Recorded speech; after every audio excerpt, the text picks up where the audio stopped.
Bonjour, aujourd'hui je vous propose de customiser un tote bag avec une feuille de papier thermocollante. Donc moi j'ai utilisé un vieux tote bag dont le dessin est tout abîmé que j'ai pris sur l'envers. Pour ce tuto, il vous faudra une feuille de papier thermocollante. Donc moi j'en ai pris à paillettes chez Rascol. Il vous faudra aussi un dessin. Moi j'ai imprimé mon logo tout simplement sur du papier. Il vous faudra un cutter et même des ciseaux et éventuellement un crayon blanc. Il vous faudra aussi bien sûr un fer à repasser.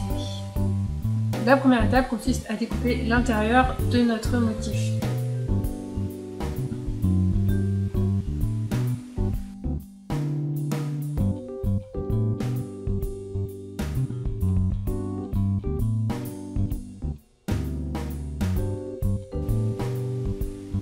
Moi j'ai un petit peu galéré avec le cutter, du coup j'ai décidé d'utiliser les ciseaux et de ne pas découper chaque petite forme du coquillage, mais la grande forme en fait. Vous allez voir comment je le fais après pour récupérer mes petites formes et laisser du vide en fait pour faire les morceaux de coquillage.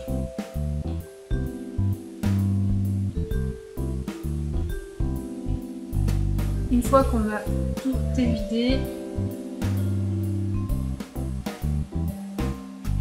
une fois qu'on a tout évidé, on va prendre notre feuille de papier thermocollante. On va prendre dans le sens à l'envers bien sûr. Moi j'ai utilisé un Posca pour reproduire le dessin dessus parce que ça accroche bien sur du plastique, comme c'est plastifié un peu l'envers de la feuille thermocollante.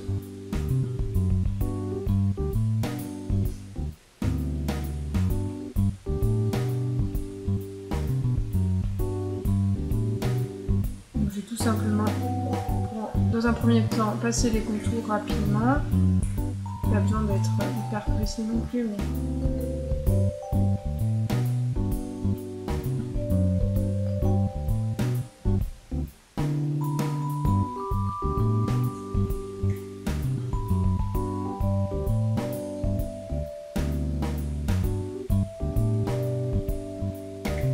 Donc ensuite j'ai redessiné mieux mes formes plus arrondies.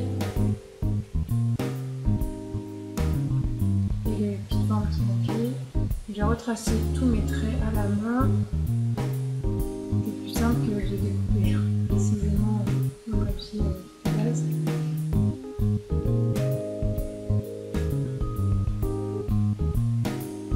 Ensuite, je coupe donc au cutter ma feuille de papier thermocollante. Alors comme moi, c'est une feuille assez épaisse, c'est à paillettes et tout, il faut pas mal appuyer. C'est un petit peu galère, je dois avouer.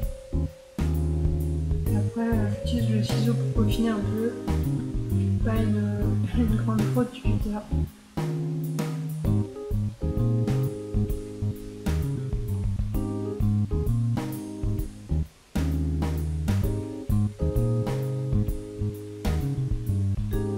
Une fois que ça c'est fait, je reprends mon dessin d'origine et je vais le placer sur mon tote bag pour avoir les emplacements de chaque forme.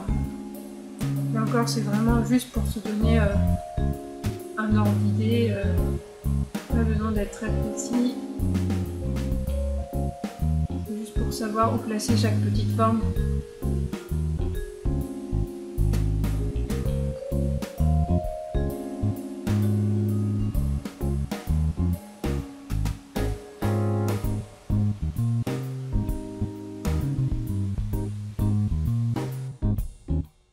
Dernière étape, donc, on place nos petites formes sur nos repères et on donne un coup de fer à repasser. Donc normalement, moi sur ma feuille c'était marqué qu'il fallait repasser 20 secondes. Donc ce que j'ai fait, c'est que pour plus de précision, j'ai placé chaque forme une par une, donc deux par deux.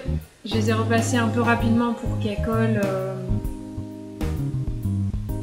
collent un minimum. Et ensuite j'ai tout repassé et ensuite j'ai repassé tout d'un coup.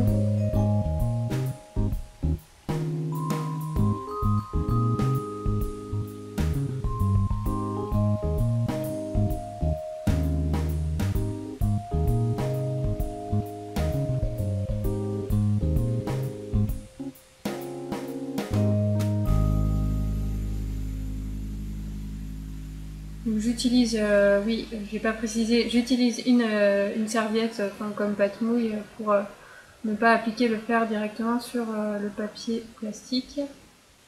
Donc une fois que j'ai placé tous mes petits motifs rapidement, là je vais passer un plus long coup de fer passé en appuyant bien sur chaque zone. Donc là j'ai un peu accéléré la vidéo, mais prenez votre temps, que ça tienne bien. Normalement c'est 20 secondes sur chaque zone, donc voilà. N'hésitez pas à vérifier que ça colle bien.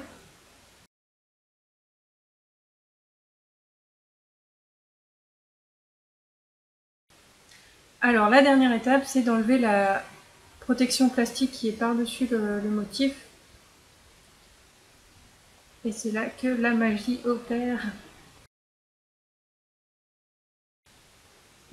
Et voilà, on a notre tote bag. Bon, vous verrez que c'est pas hyper précis ce que j'ai fait, mais de loin c'est plutôt joli et je suis plutôt contente de moi pour un premier test. Donc j'espère que cette vidéo vous aura plu. Si c'est le cas, n'hésitez pas à mettre un petit pouce vers le haut et je vous dis à très bientôt.